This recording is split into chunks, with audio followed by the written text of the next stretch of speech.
ආයුබෝවන් සුබ දවසක් ආදරණීය දූපතේ සියලු දෙනාටම. සාමාන්‍ය පෙළ විභාගයට තව තියෙන්නේ මාසයක් වගේ ඉතාම කෙටි කාලයක්. එහෙනම් මේ කෙටි කාලය තුල අපි ගණිතයේ විෂයට ඒ සාමාර්ථයක් ගන්න ලස්සන පාරක තමයි මේ දැන් අපි ගමන් කරමින් ඉන්නේ. එහෙනම් ඔයා මේ කාලය තුල මාත් එක්ක මෙන්න මේ වැඩපිළිවෙල හරියට කරොත් මම කලින් කිව්වා වගේ 100% වගකීම් සහිතව ඔයාට ඒ සාමාර්ථයක් ගන්න පුළුවන්. එහෙනම් ඔන්න අපි පුරුදු විදිහට පටන් ගමු ගණන් කුප්පිය. හරි. මම ඔයාලට කිව්වනේ අපි කුප්පිය දාන්නේ සරලකේ ඉඳන් සංකීර්ණක දක්වා කතා කරන විදිහට තමයි අපි කුප්පියවත් එක්ක දාන්නේ. රයිට්. එහෙනම් අද කුප්පිය දාන්න පුතා පාඩම භාග. රයිට්. එහෙනම් භාග කියනකොට ඔයාලට ඔන්න දැන් මතක් වුණා අපි මොනවද දැන් කතා කරන්න යන්නේ කියලා. එහෙනම් මම මුලින්ම ඔයත් කතා කරනවා යම්කිසි භාගයක් දුන්නාම ඒ භාගය සරලම ආකාරයෙන් දක්වන්නේ කොහොමද කියලා. අපි සාමාන්‍යයෙන් ගාණක් හදාගෙන යනකොට පිළිතුරක් ආවොත් භාගයක් වශයෙන් අපි ওই භාගය සරලම කරලා තමයි පිළිතුර විදියට අන්තිමේටම තියලා එන්නේ. රයිට්. එහෙනම් මෙන්න මේ බලන්න 10න් 5 කියන භාගය සරලම ආකාරයෙන් දක්වන්න ඕනේ. එහෙනම් කොහොමද සරලම ආකාරයෙන් දක්වන්නේ පුතා? මේවන්න 10න් 5. එහෙනම් 5ට 5 ඒවා 1යි 10ට තියෙනවා 5 ඒවා 2ක්. එහෙනම් මෙන්න අපිට එනවා සරලම කරපුවාම 2න් 1යි කියලා. එහෙනම් අපිට මේකට තව වචනයක් කියන්න පුළුවන්. මේ දුන්නු භාගයට තුල්්‍ය භාගයක් තමයි මේ තියෙන්නේ.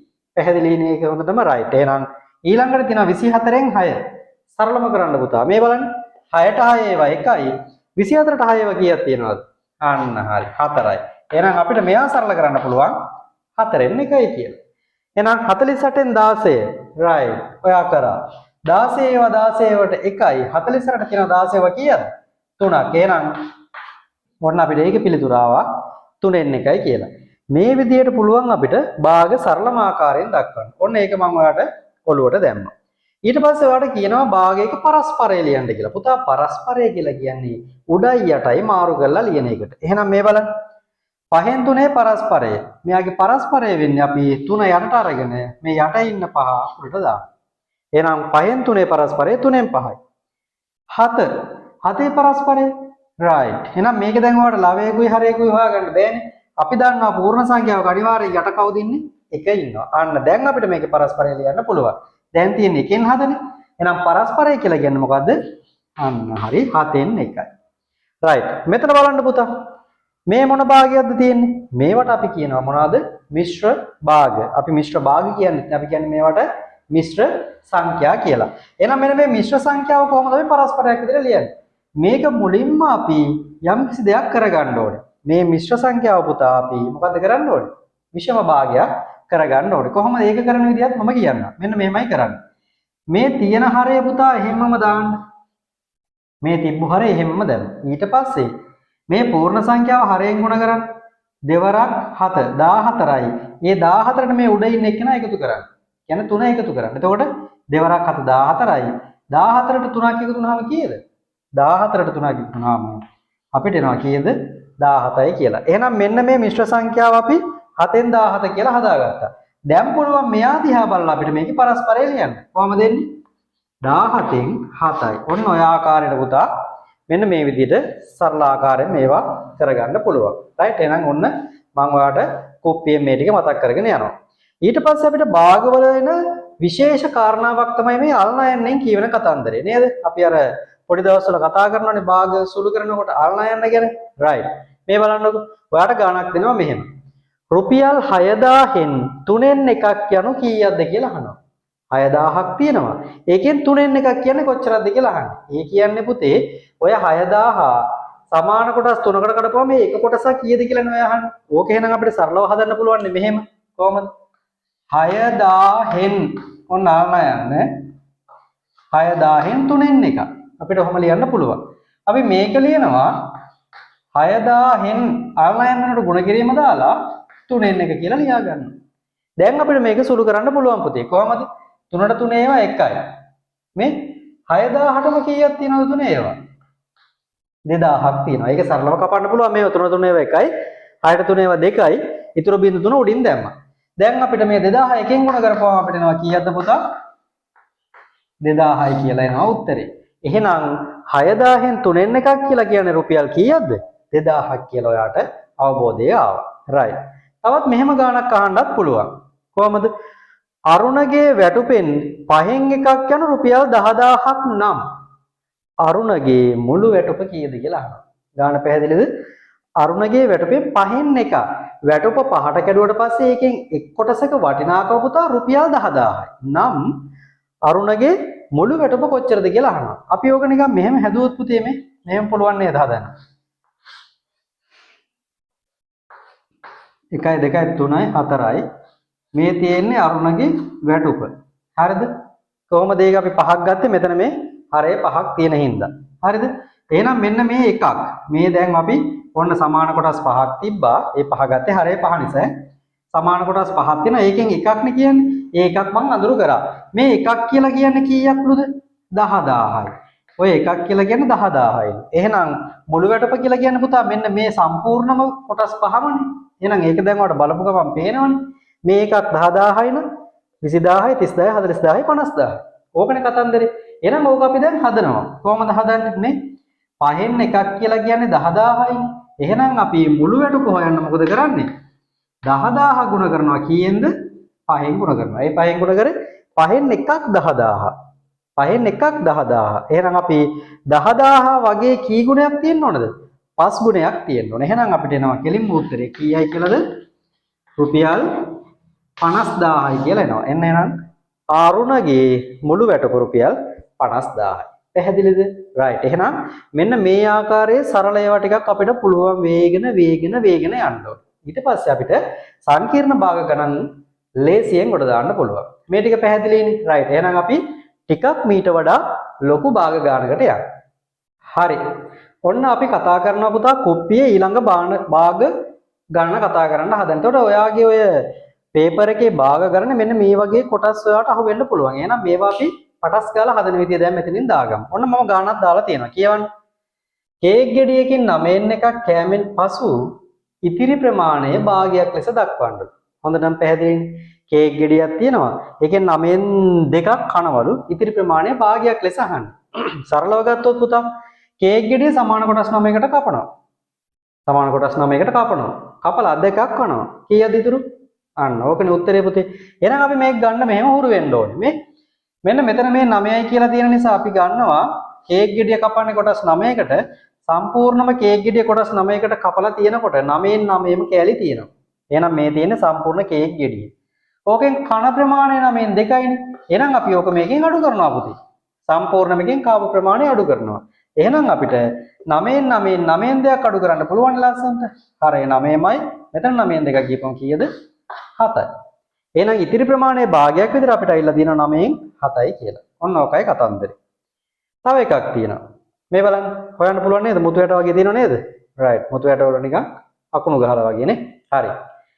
සම්පූර්ණයෙන් පිරී ඇති ටැංකියක ජලය 25න් 3ක් කාන්දු වූයේ නම් ඉතිරි ජල ප්‍රමාණය භාගයක් ලෙස දක්වන්න කියලා කියනවා. ටැංකියක සම්පූර්ණව වතුර පුරවලා තියෙනවා. මොකක් හරි හේතුවක් හින්දා මේකෙන් වතුර ලීක් වෙනවා. ලීක් වෙච්ච ප්‍රමාණය පුතා 25න් 3යි කියලා කියනවා. අර ඉතිරි ප්‍රමාණය භාගයක් විදියට කීයද කියලා වගේ අහනවා. right. එහෙනම් මේ බලන්න. මේකෙත් එහෙනම් ටැංකියේ පිරීලම තියෙනකොට කීයක් තියෙනවද? 25න් 25ම තියෙනවා. මේකෙන් කාන්දු වෙන ප්‍රමාණය අපි අඩු කරමු. 25න් 3ක්නේ කාන්දු වෙන්නේ. එහෙනම් අපිට එනවා උත්තරේ. මේ බලන්න හරය සමානයිනේ. එහෙනම් 25මයි. මෙතන 25න් 3ක් ගියපම කීයද? පුතා 22යි. ඔන්න බලන්න ඉතිරි ප්‍රමාණය අපි ගත්ත විදිහ. ඒතර මේවා ටිකක් නෙමෙයි හොඳටම මේවා ඔළුවේ තියෙන්න ඕනේ. පැහැදිලිනේ? right. එහෙනම් මේකෙන් පස්සේ දැන් අපි තව ටිකක් සංකීර්ණ භාග ගානකට. ඔන්න ඊළඟ ලස්සන ගාන. මේක මම බෝඩ් එකේ ලියන්නේ නැහැ. ටිකක් ගාන දිග නිසා ඔන්න මම ස්ක්‍රීන් එකේ දානවා. ඔයත් කියව ගන්න මමත් කියවන්න. right. ඔන්න කියවමු අපි. මෙහෙමයි තියෙන්නේ. 10 ශ්‍රේණියේ සිසුන්ගෙන් 8න් 3ක් බසයෙන් පාසලට පැමිණේ. 10 ශ්‍රේණියේ සිසුන්ගෙන් 8න් 3ක් බසයෙන් පාසලට පැමිණේ. ඔයගෙන් ප්‍රශ්න දෙකක් අහනවා. පළවෙනි ප්‍රශ්නේ සහ දෙවෙනි ප්‍රශ්නේ විදිහට. පළවෙනි ප්‍රශ්නේ තමයි බසයෙන් පාසලට පැමිණි සිසුන් හැර ඉතිරි ප්‍රමාණය භාගයක් විතර දක්වන්න. right. දෙවෙනි එක ඉතිරියෙන් 5න් 3ක් පාගමනින් පාසලට පැමිණේ නම් පාගමනින් පාසල් පැමිණි සිසුන් ප්‍රමාණය භාගයක් විතර දක්වන්න කියලාත් කියනවා. හරි නේද? රයිට්. ගාන කියව ගත්තා. ඔන්න මම මෙහෙමයි මේ ගාන හදන්නේ. දැන් ඔයාට කියනවා පළවෙනි කොටසෙන්ම 10 ශ්‍රේණියේ සිසුන්ගෙන් 8න් 3ක් බසයෙන් පාසලට පැමිණෙනවලු. රයිට්? බසයෙන් එන ප්‍රමාණය කොච්චරද? මම මේකෙන් කෙටියෙන් දාගන්නවා. මේ සාරාංශ කරනවා. බසයෙන් එනවලු කීයක්ද? 8න් 3ක් එනවලු බසයෙන්. ඔයාගෙන් අහන පළවෙනි ප්‍රශ්නේ තමයි බසයෙන් පාසලට පැමිණෙන සිසුන් හැර ඉතිරි ප්‍රමාණය භාගයක් විදිහට දක්වන්න. එහෙනම් පාසලට එන සම්පූර්ණම ළමයි ප්‍රමාණය පුතා අපිට ගන්න වෙන්නේ කීයද? 8යි කියලා. එහෙනම් මේ බලන්න 8න් 8ක් තමයි සම්පූර්ණම ළමයි ප්‍රමාණය. එහෙනම් බසයෙන් හැර ඉතිරි ප්‍රමාණය හොයන්න නම් අර සම්පූර්ණ මේකෙන් බසයෙන් එන ප්‍රමාණය මොකද කරන්න ඕනේ? අන්න අඩු කරන්න ඕනේ. එහෙනම් අඩු කරන්න 8න් 3ක් පුතේ. එතකොට අපිට එනවා 8න් 8න් අඩු කරපුවාම 8න් 3ක් අපිට උත්තරේ ලැබෙනවා කීයක්ද? 8න් 5යි කියලා. මේ තමයි පළවෙනි කොටසට උත්තරේ අපි හෙව්වේ. මේ තියෙන්නේ එතකොට භාගයක් විදිහට බසයෙන් හැර පාසලට පැමිණෙන ළමයි ප්‍රමාණය භාගයක් ලෙස. පැහැදිලිනේ? right. දෙවෙනි කොටසෙන් මොකක්ද අහන්නේ කියලා බලන්න. ඉතිරියෙන් කියන්නේ දැන් මේකනේ. මේ බසයෙන් එන ප්‍රමාණය 8න් 3යි. මේ තියෙන අර ඉතිරිය. අපි ඒකට එහෙම දාගමු ඕන්න. බසයෙන් හැර ප්‍රමාණය නැත්තම් බසයෙන් එන ප්‍රමාණය 8න් 3යි. ඉතිරිය තමයි මේ 8න් 5 කියලා කියන්නේ. එයාලා ඉන්නේ බස් එකෙන් නෙවෙයි 8න් 5. නේ? right. ඉතිරියෙන් 5න් 4ක් පාගමනින් පාසලට පැමිණේ නම්. දැන් මේ මෙහෙම බලන්න. දැන් ඉතිරියක් තියෙනවනේ. ඔය ඉතිරියෙන් 5න් 4ක් කොහමද එනවා කියලා කියන්නේ? පාගමනින් පාසලට පැමිණෙනවලු. මෙයාලා එන්නේ පුතා පාගමනින් තමයි එන්නේ. ඔන්න කතන්දරේ. බසයෙන් ආව 8න් 3ක්. එහෙනම් බසයෙන් එන්නේ නැති ඉතිරි ප්‍රමාණය ඉන්නවා කීයක්ද? 8න් 5ක් ඉතිරි ප්‍රමාණය. ඔය ඉතිරි 8න් 5නොත් පුතා මේ බලන්න. 5න් 4ක් එන්නේ පාගමනින්. එහෙනම් ඔයාගේ ඔළුවට ගියාද පාසලට පැමිණෙන ළමයි එන විදි ගැන දැන් කී ආකාරයක් කියලා තියෙනවද පාසලට පැමිණෙන ආකාර ගැන? එකක් බසෙයි නේ අර ඉතිරි කොටසෙන් අය කොටසක් පාගමනින්. එහෙනම් තවත් කොටසක් ඉන්නවා අර දෙකෙන්ම නැති ප්‍රමාණයකුත් ඉන්නවා. එහෙනම් කොටස් තුනකට දැන් ඔන්න ওই සිසුන් ප්‍රමාණය බෙදලා තියෙනවා. පැහැදිලි නේද? රයිට්. එහෙනම් මේ බලන්න ඉතිරියෙන් 5න් 4ක් පාගමනින් එනවලු. පැමිණේ නම් පාගමනින් පාසලට පැමිණෙන සිසුන් ප්‍රමාණය භාගයක් විතර දක්වන්නලු පුතේ. එහෙනම් මේ බලන්න ඉතිරියෙන්නේ ඉතිරිය කොච්චරද තියෙන්නේ? 8න් 5යි. එහෙනම් අපි ලියනවා මේ 8න් 5නේ ඉතිරි ප්‍රමාණය. ඔය ඉතිරියෙන් 5න් 4ක් නේ පුතේ පාගමනින් එන්නේ. ඒක ලියාගත්තද බලන්නකෝ. මේ තියෙන ඉතිරි ප්‍රමාණය. එහෙනම් ඉතිරියෙන් 5න් 4ක්. එහෙනම් ඔන්න මම අර අල්නයන් අයින් කරලා ලියන්නම්. 8න් 5 ගුණ කිරීම 5න් 4යි. දැන් මේක සුළු කරපුවාම අපිට උත්තරේ නිකම්ම ලැබෙනවා. කොහොමද සුළු කරන්නේ පුතා? 4ට 4 ඒවා 1යි, 8ට 4 ඒවා 2යි. 5ට 5 ඒවා 1යි, 5ට 5 ඒවා 1යි. දැන් සුළු කරන්න මෙතන මේ හරය බලන්න. මෙතන 2යි මෙතන 1යි. දෙවරක් 1 2යිනේ පුතේ. එක්වරක් 1 1යි. බලන්න එහෙනම් දෙවෙනි කොටසට උත්තරේ අපිට ආවා ඉතිරියෙන් 5න් 4ක් පාගමනින් එනවා නම් ඒ පාගමනින් එන ප්‍රමාණය භාගයක් විදිහට කොච්චරද පුතේ? 2කින් 1යි. පැහැදිලි නේද? මං හිතනවා ඔයාට පැහැදිලි ඇති කියලා. රයිට්. අපි යන් තව ටිකක් සංකීර්ණ ගානකට. ඕන ලස්සන ගානක් තියෙනවා පුතා. ගාන කියව ගමු. මේ ගාන ටිකක් දිග නිසා මං ස්ක්‍රීන් එකේ දාන්නම්. ඔයා කියව ගන්න. මමත් ගාන කියවන්නම්. අපි ගාන හොඳට කියවලා තේරුම් අරගෙන තමයි මේකට පිළිතුරු ලියන්න ඕනේ. රයිට්. එහෙනම් ඔන්න ගාන කියව ගමු. තමාෂා විසින් කතන්දර පොතකින් 20න් 9ක ප්‍රමාණයක් පළමු දිනය තුල කියවන ලදී. රෝම ඉලක්කම 1 පළවෙනි ප්‍රශ්නය. පළමු දිනයේ අවසානයේදී තවදුරටත් කියවීමට ඇති පිටු ප්‍රමාණය මුළු පිටු ප්‍රමාණයෙන් භාගයක් ලෙස දක්වන්න. ඒක දෙවෙනි එකෙන් අහනවා දෙවන දිනයේදී තවත් 10න් 3ක ප්‍රමාණයක් එයට කියවීමට අවස්ථාව ලැබුණු අතර දෙවන දිනයේ අවසානයේදී ඇය කියවා ඇති පිටු ප්‍රමාණය මුළු පිටු ප්‍රමාණයෙන් භාගයක් ලෙස දක්වන්න. ඒ දෙවෙනි එක. තුන්වෙනි එක ඉතිරියෙන් 5න් 2ක ප්‍රමාණයක් තෙවන දිනයේදී කියවනු ලැබුවේ නම් එම ප්‍රමාණය මුළු ප්‍රමාණයෙන් භාගයක් ලෙස දක්වන්න. හතරවෙනි කොටස කියනවා හතරවන දිනයේදී පොත කියවා අවසන් කරන ලදී. එම දිනය තුල කියවීමට තිබූ පිටු ප්‍රමාණය 45ක් නම් මුළු පිටු ප්‍රමාණය හොයන්නලු පොතේ. හරි නේද? ගාන කියව ගත්තද? right. ගාන කියවුවනම් අපි ගාන හදන්න යන්නේ. හදන්න කලින් අපි පොඩි සාරාංශයක් දාගමු පුතා. right. මුලින්ම අපි පළවෙනි කොටස හදමු. එතකොට මෙයා මුලින්ම කියනවා කතන්දර පොතකින් 20න් 9ක ප්‍රමාණයක් පළමු දිනය තුල කියවන ලදී. right. එහෙනම් දිනය එක තුල මෙයා කියවලා තියෙනවා පළවෙනි දවසේ කීයක්ද?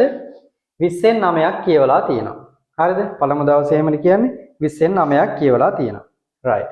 ඔයාගේ අහන ප්‍රශ්නේ තමයි පළවෙනි ප්‍රශ්නය පළමු දිනේ අවසානයේදී තවදුරටත් කියවීමට ඇති පිටු ප්‍රමාණය මුළු පිටු ප්‍රමාණයෙන් කවර භාගයක්ද? පුතේ පළවෙනි දවසේ 20න් 9ක් කියවුවා නම් ඉතිරි ප්‍රමාණය හොයන්න අපි දන්නවනේ. කලින් හැදුවානේ. කොහමද හොයන්නේ? මෙතන 20 තියෙන නිසා අපි හිතනවා පොතේ මුළු පිටු 20න් 20ම ඕන තියෙනවා.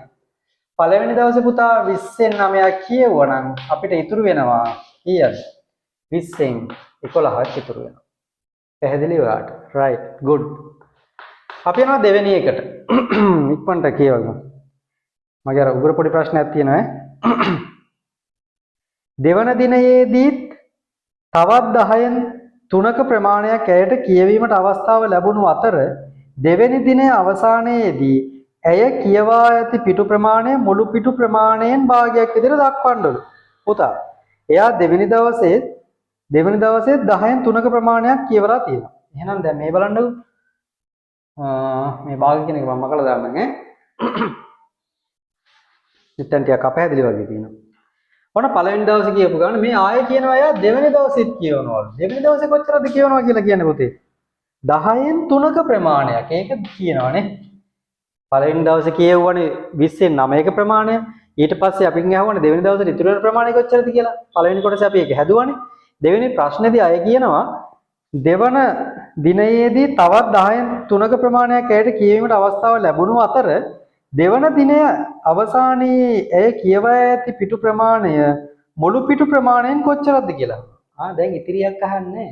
දෙවෙනි දවස් අවසාන වෙනකොට එයා කියවලා තියෙන මුළු පිටු ගාන කවර භාගයක්ද කියලා අහන්නේ. එහෙනම් මේ බලන්න පුතේ. පළවෙනි දවසේ කීයක්ද කියුවේ? 20න් 9යි. ඒකට එකතු කරනවා අපි දෙවෙනි දවසේ කියවපු ගාන. කීයක්ද? 10න් 3යිනේ. 10න් 3යි නේද කිව්වේ? ඔව් 10න් 3යි.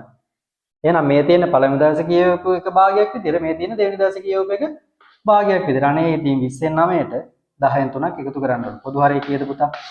20. මේක අවුලක් නැහැ. 9මයි. මෙයා දෙකෙන් ගුණ කරන්න බෑ නේ? ඒ කියන්නේ මෙතන 20යි දෙවරක් 3 උඩ කීයද? 6යි.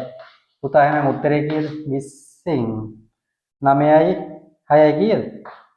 15යිනේ පුතේ. එහෙනම් ඔන්න දෙවෙනි එක්කෙනාට අපි උත්තරේ ගත්තා. හරි නේද? right. අපි යන් සීරුවට තුන්වෙනි ප්‍රශ්නේ බලන්න.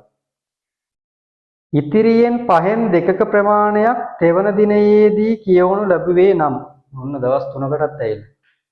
දෙක අපි සාරාංශ කරන් යන්න. පුතා තෙවන දිනයේ මොකද කියන්නේ? ඉතිරියෙන් 5න් 2ක ප්‍රමාණයක් තෙවන දිනයේදී කියවනු ලැබුවේ නම් එම ප්‍රමාණය මුළු ප්‍රමාණයෙන් කවර භාගයක්ද කියලා නේ අහන්නේ. දැන් තෙවන දිනේ කියවන්නේ කොහොමද? ඉතිරියෙන් කොච්චරද කියවන්නේ? 5න් 2ක ප්‍රමාණයක්.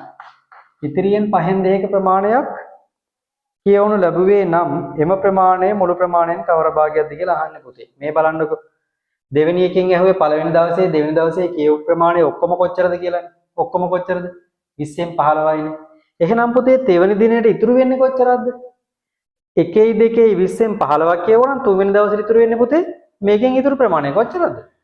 ඒක අපිට කෙලින්ම ගන්න පුළුවන් 20න් කීයද? 5යිනේ පුතේ මේ. පළවෙනි දවසේ දෙවෙනි දවසේ 20න් 15ක් කියවුවා. තුන්වෙනි දවසේ ඉතුරු වෙන ප්‍රමාණය නම් 20න් 5යි. එහෙනම් මේ ඉතුරු වෙච්ච එකෙනොත් ඉතිරියෙන් කොච්චරද කියන්නේ? 5න් 2ක් නේ පුතේ. කොහොම ලියාගත්තාම සුළු කරන්න ලේසියිනේ. right. එහෙනම් මේ බලන්න 20න් 5 ගුණ කරනවා 5න් 2. අනේ කොහොම සුළු කරන්නේ? 5ට 5 ඒවා 1යි. මෙතන 5ට 5 ඒවා 1යි. 2ට 1යි 20ට 10යි. එහෙනම් 10 වරක් 1 10යි. 1 වරක් 1 1යි. ඔන්න පුතේ අපෙන් ඇහුවේ මොකද්ද? ඉතිරියෙන් පහෙන් දෙකක ප්‍රමාණයක් එවන දිනේ කියවනු ලැබුවේ නම් එම ප්‍රමාණය මුළු ප්‍රමාණයෙන් භාගයක් ලෙස දක්වන්න කියලා කිව්වා. අපිට ආවා එහෙනම් කීයක්ද? 10න් 1යි කියලා ආවා. පැහැදිලිද? එහෙනම් මේ බන් දවස් පළවෙනි දවසේ කියවුවා, දෙවෙනි දවසේ කියවුවා, තුන්වෙනි දවසෙත් කියවුවා. හැබැයි තුන්වෙනි දවසෙත් මේක ඉවර කරගන්න පුළුවන් වුණාද? ඉවර කරගන්න බැරුණා. එහෙනම් තව දවසකට යනවා. අන්න ඒක ඔළුවේ තියෙන්න ඕනේ. රයිට්. එහෙනම් අපි යන් ඊළඟට හතරවෙනි කොටසට. හතරවෙනි කොටස කියවලා ගමු. අන්තිම කොටසනේ. හතරවන දිනයේදී අන්න පළවෙනි දවස, දෙවෙනි දවස, තුන්වෙනි දවස. ඔන්න දැන් හතරවෙනි දවසටත් එනවා. හතරවන දිනයේදී පොත කියවා අවසන් කරන ලදී. දවස් 4න් පොත කියවලා ඉවරයි.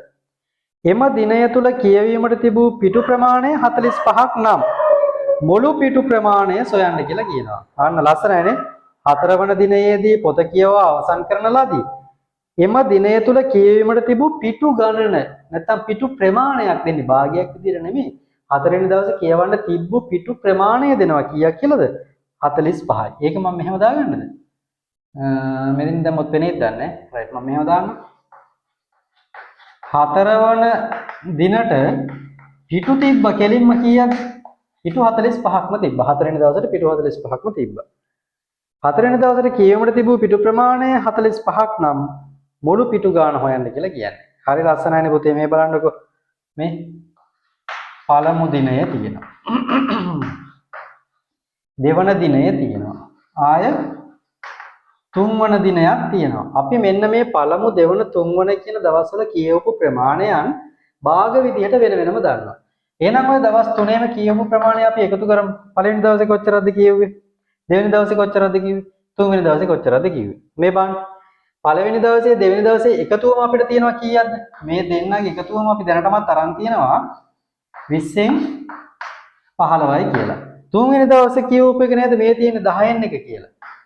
ඒක ඔන්න දාගත්තා. දැන් ඉතින් ඔය දෙන්න එකතු කරලා බලන්න උත්තරේ කීයද දෙන්නේ කියලා මෙතෙන්ට. එතකොට අපිට එනවා